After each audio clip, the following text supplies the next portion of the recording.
Have you ever said something in a moment of passion that you later regretted? We've all been there. But what if you made a rash promise to God? That's exactly what happened to Jephthah, the main character of today's story from the Old Testament. Jephthah was a mighty warrior who lived on the margins of society. He was the son of a prostitute and the leader of a band of mercenaries. Despite his military prowess, Jephthah was rejected by his own father and brothers, who were jealous of him. But when the Ammonites threatened Israel, the elders of the nation called Jephthah back to lead them in battle.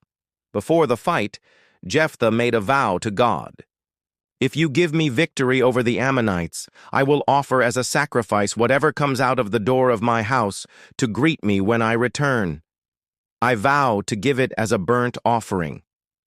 And God granted him victory. Israel triumphed, and the people came to celebrate with Jephthah. But instead of a servant or an animal, his only child, his daughter, came out dancing with joy. In that moment, Jephthah realized the weight of his words. The story slows here, heavy with sorrow. He tore his clothes and cried out, but his daughter, with courage and dignity, accepted her fate. She asked for 2 months to mourn with her friends in the mountains, and then she returned to her father. Jephthah fulfilled his vow. The details are debated, whether she was literally sacrificed or dedicated to lifelong service in the temple. But the tragedy is undeniable.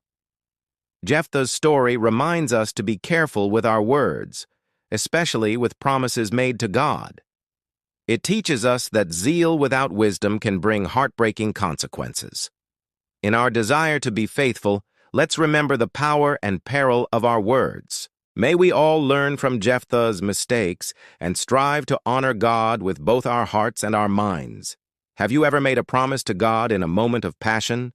How did it turn out? Share your story with us. And if you want to hear more Bible stories, stay tuned for more content.